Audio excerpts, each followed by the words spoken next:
BFM Business, la parole aux entreprises qui recrutent. Le club Média RH, Alexandre Lichamp. C'est la deuxième demi-heure du club mediarh.com. Nous sommes ravis d'être avec vous encore une fois pour vous permettre de découvrir des personnalités, des personnages. Certains sont connus. Exemple, notre invité star du jour, c'est Franz-Olivier Gisbert que nous sommes ravis de recevoir. Il fait non de la tête, mais si. Journaliste, écrivain, grande plume et grand écrivain pour son dernier roman Belle d'amour, paru chez Gallimard, c'est ça hein? Oui, Gallimard. Oui, quand même. Gallimard. Non, pas quand même. Non, chez Gallimard, voilà. Un très beau roman que je vous conseille vraiment d'avoir sous la main et de lire et de passer entre les mains, parce qu'il faut savoir offrir des livres. Alors, on va en savoir plus sur ce personnage avec Franz-Olivier Gisbert, mais je vous rappelle que l'entreprise du jour qui recrute, c'est Capco. Capco, avec Farzine Fazel, qui est toujours avec nous, l'exécutif partenaire, qui nous parle d'une centaine de postes à pourvoir. Une entreprise qui double et qui a une ambition énorme. 4000 collaborateurs dans le monde, 650 millions de dollars de chiffre d'affaires. Le conseil axé sur le monde de la finance, on y reviendra aussi. Il y a d'autres invités qui sont déjà dans notre studio pour cette seconde partie.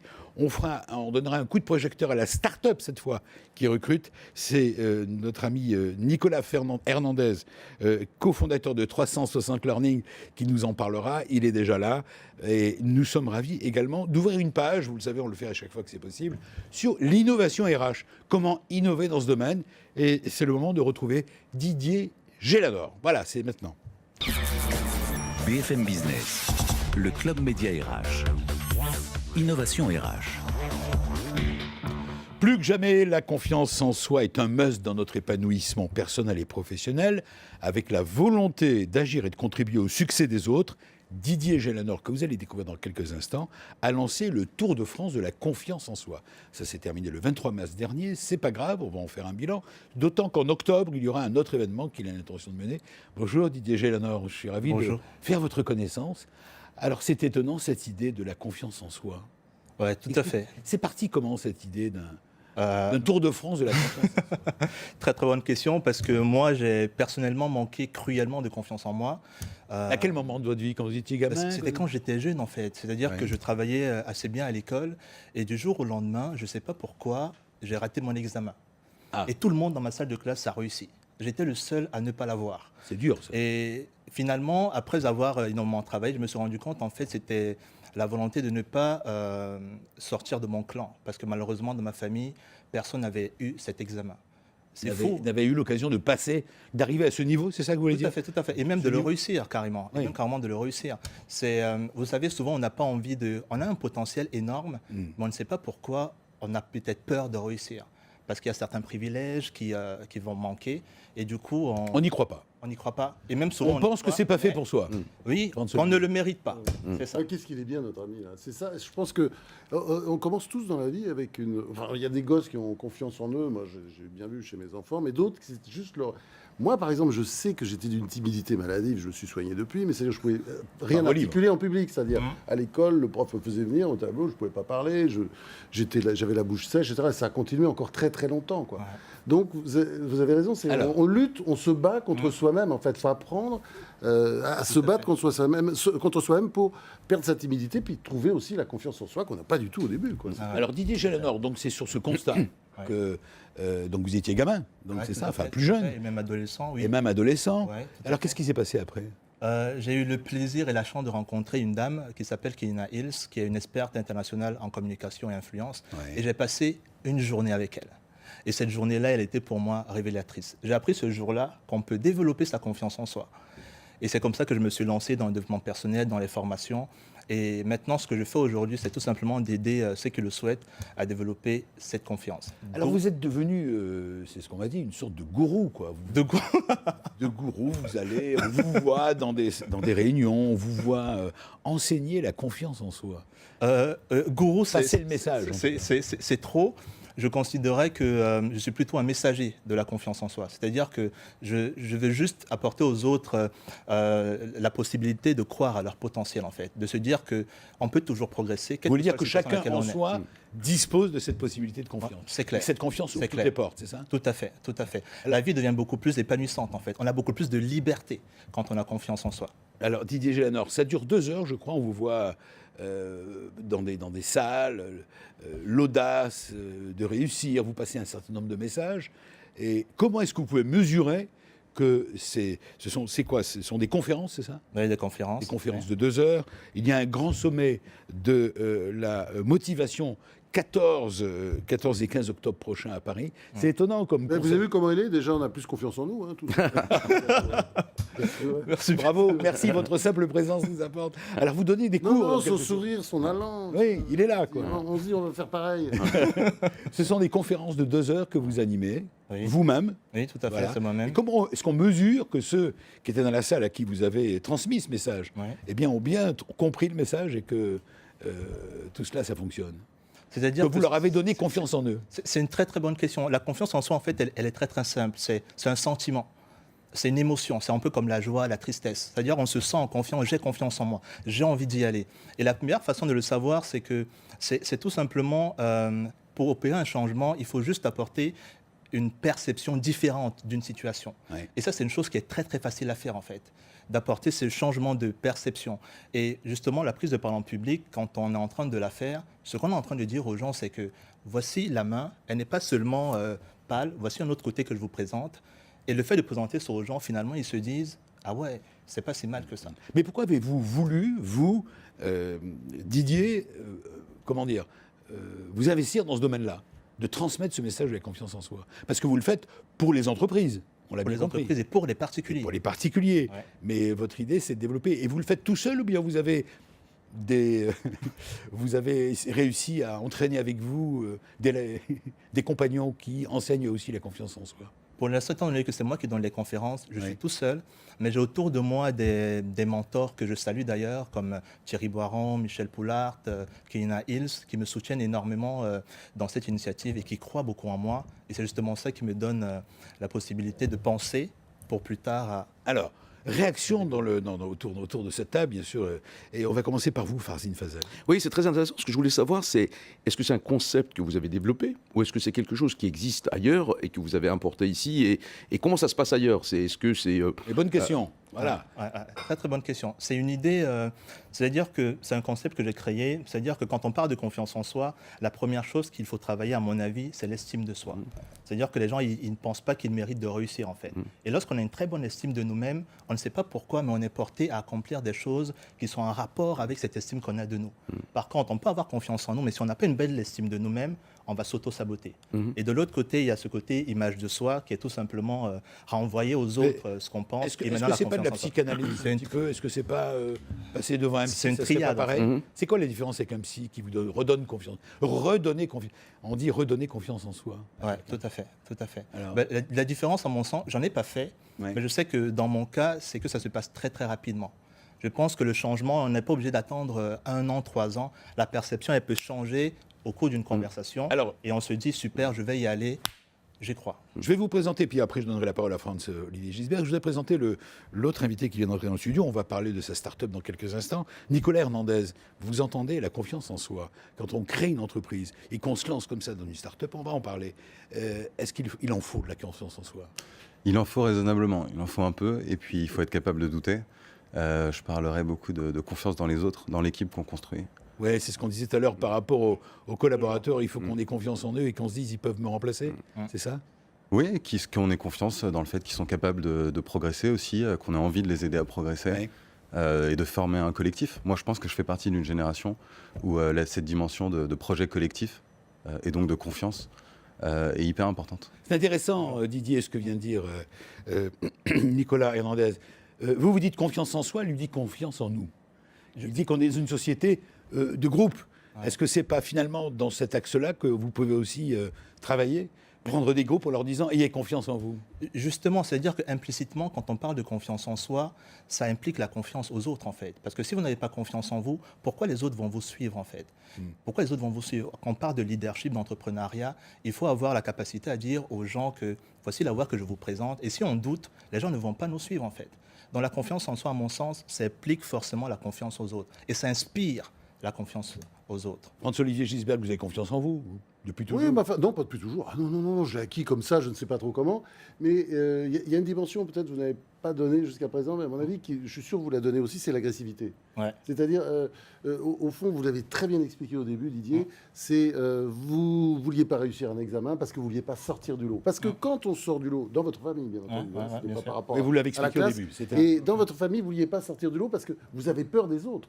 C'est-à-dire la réaction qui peut être extrêmement négative parce qu'on n'aime pas que les têtes dépassent souvent. Hein. Bien sûr. Donc là, Briller, mais pas trop. donc voilà, il faut briller pas trop. Donc il y a cette dimension d'agressivité aussi qu'il faut Ouais. peut-être Tout à fait, l'affirmation développer, de soi. l'affirmation de soi, Ouais. et souvent c'est pas simple. Ouais. Et puis derrière, peut-être dernier point, moi, c'est une phrase de Mitterrand dont je vous rappelle Ouais. toujours, qui m'avait dit un jour, de toute façon le génie, il y en a partout.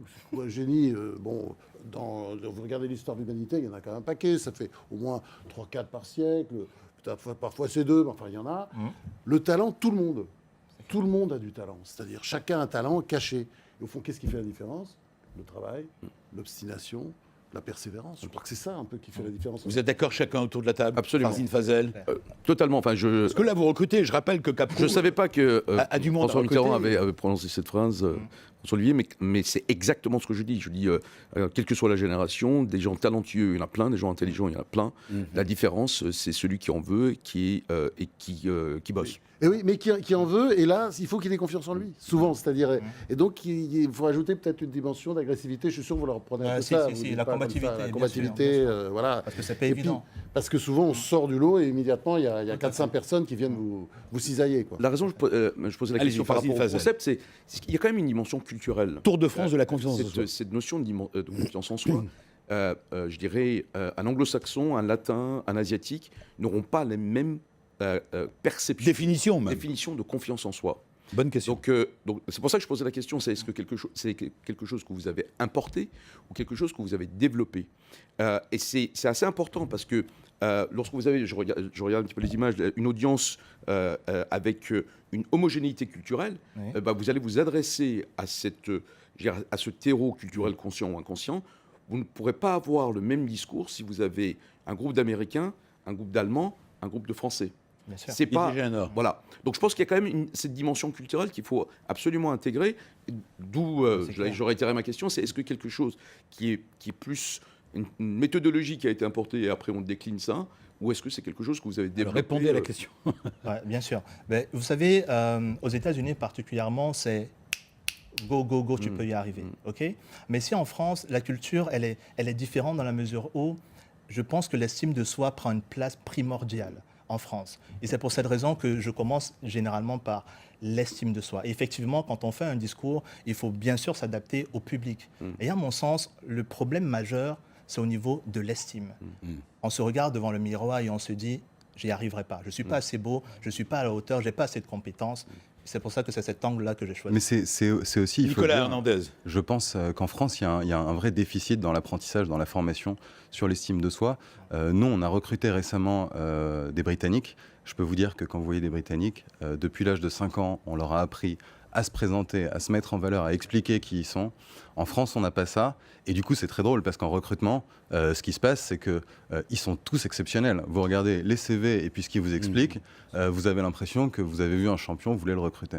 Les Français, c'est l'inverse. Ils sont trop modestes. François-Olivier et Didier Gélanor. François-Olivier. Il y a un mot là, en anglais qui s'appelle, c'est le wishful thinking, et qu'on utilise, on dit en français plutôt la méthode Coué. C'est très important aussi de faire semblant. Et c'est comme ça qu'on y arrive. De s'auto-alimenter. Oui, parce que moi, par exemple, quand j'écris un roman, un grand roman, j'ai passé un temps fou dessus, etc. On est toujours extrêmement fragile.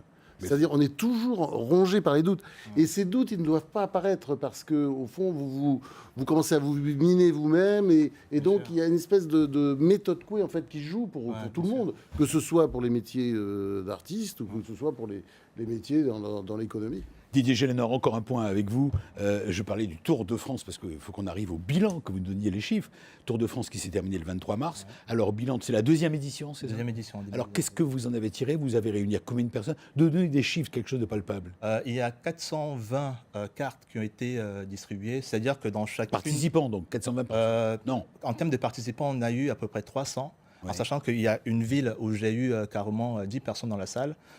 Comme quoi ça va. Quelle ville, on veut savoir. À Toulouse. Toulouse, par exemple. Donc, il y a des cartes qui ont été échangées. Et ça qui a été très intéressant. Pourquoi? Parce que dans chacune des villes, les membres, ils écrivent un mot d'encouragement. Ils ne savent pas à qui va... Ah oui, vous avez mis au point, je crois, une idée originale de cartes qu'on envoie aux autres. Dans chaque ville, ils échangent des cartes sans savoir à qui est-ce que... elle appartient en fait. Oui, mais alors ce Tour de France de la confiance en soi, est-ce qu'un jour il y aura un prix de la confiance en soi? Est-ce qu'on ira jusque-là? Est-ce que vous remettrez un prix national de celui qui a le plus confiance en lui? Je pense que ça c'est une idée très intéressante. Ah voilà, ben, vous savez qu'elle est venue ici. On était ravis de vous recevoir et maintenant on passe à la 4e séquence qui est la start-up qui recrute. Vous restez tous avec nous. Voilà la start-up qui recrute. BFM Business, le club Média RH, la start-up qui recrute. 10 postes à pourvoir chez 360 Learning. Vous allez découvrir cette entreprise dans quelques instants. Sachez que c'est une start-up de création de modules de parcours de formation pour les entreprises. Alors, Nicolas Hernandez, bonjour, puisque vous êtes intervenu un peu avant. Il a une jolie voix, hein, vous avez une voix sombre. Nicolas Hernandez, vous avez quel âge? 34 ans. 34 ans. Et vous êtes le cofondateur ou fondateur de... Cofondateur, ouais. C'était il y a combien de temps? On a démarré il y a 4 ans maintenant. D'accord.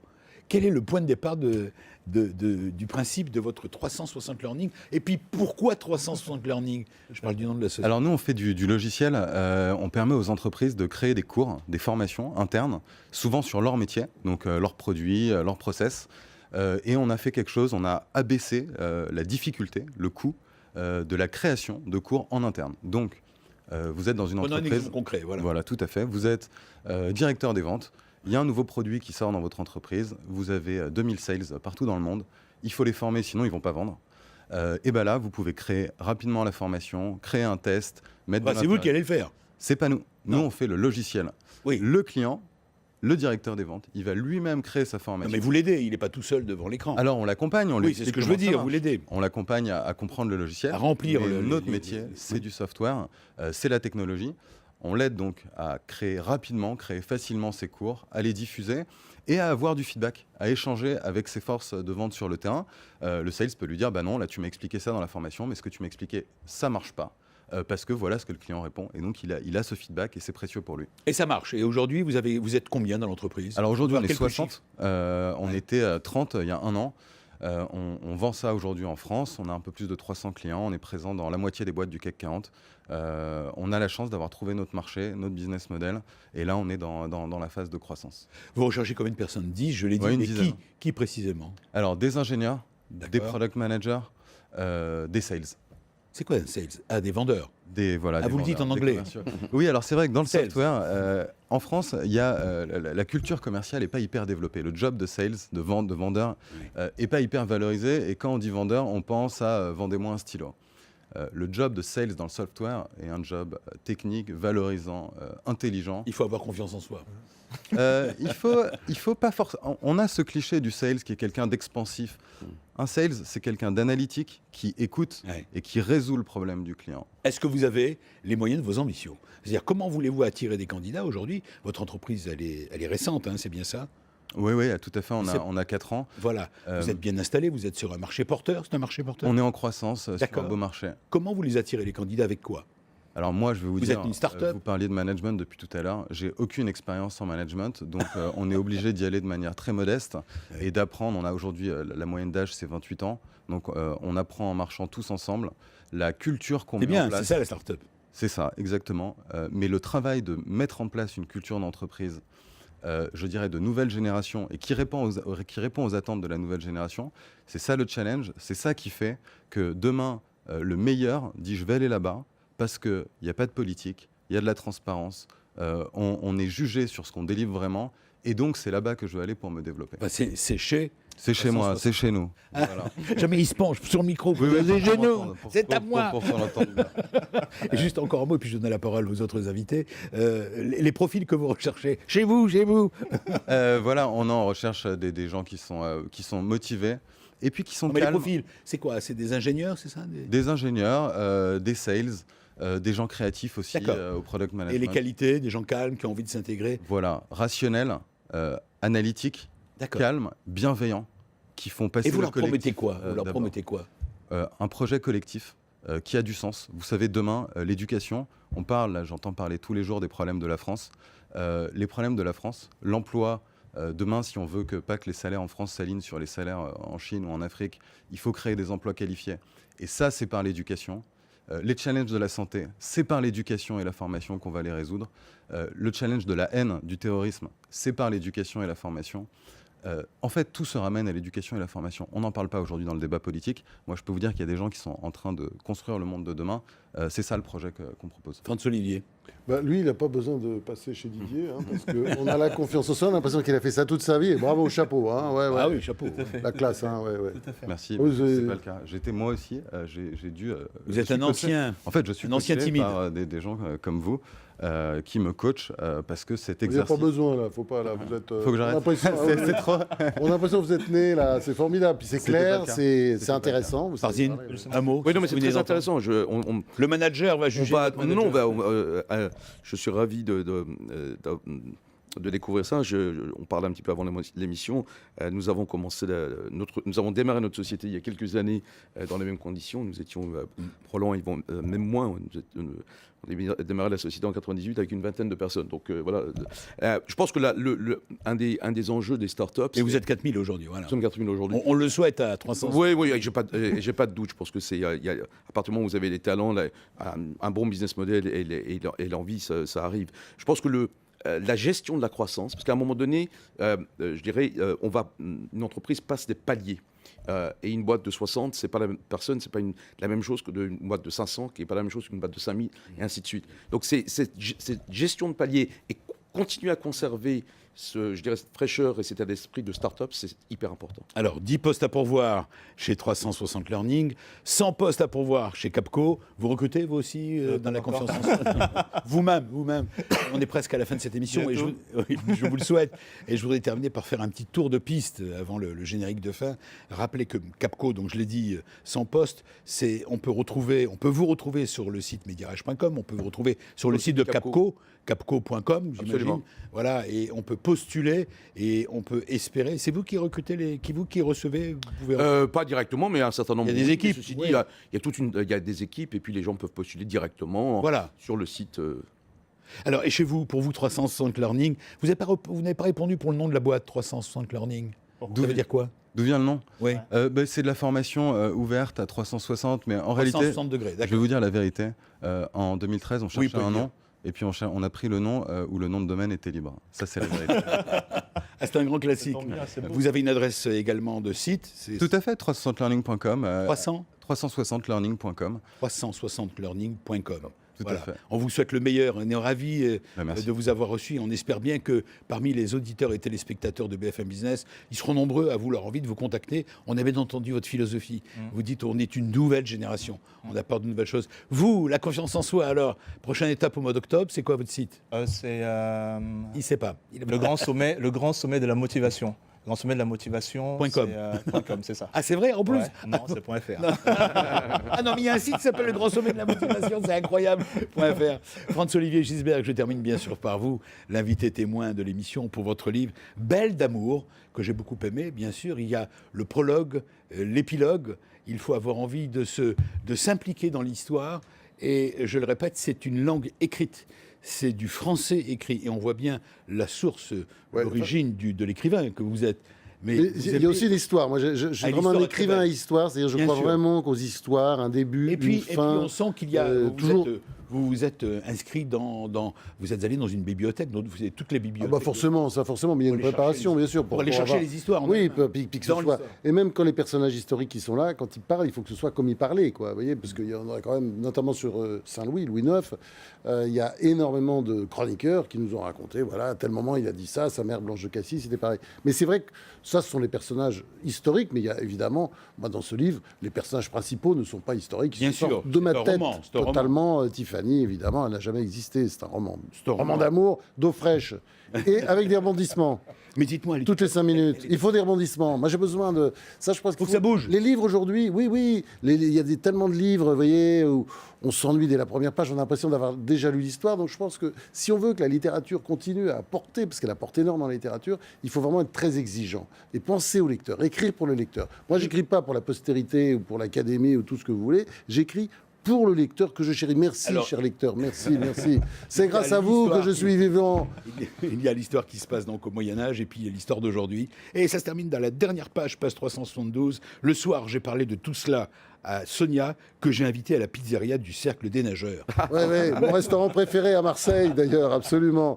Je veux dire que c'est aussi contemporain. Oui, absolument. Et on Tout était- à fait. Oui, je vis à Marseille, donc évidemment, c'était facile de. Un Normand de mettre à un peu de Marseille, ça pourrait faire- Américano-normand, parce qu'il y a toute la Américano, il y a fibre, l'américain il y a aussi. toute la fibre. Mais enfin, c'est vrai que je suis un enfant de la Normandie, bien sûr. J'aime la Normandie. On était, Même si j'ai vu on moins était ravis de vous recevoir dans cette émission. À vous tous, on vous souhaite bonne chance. Merci François-Olivier de nous avoir permis de découvrir ce roman. À vous tous, n'hésitez pas, allez, foncez, postulez, ayez confiance en vous. Au week-end prochain.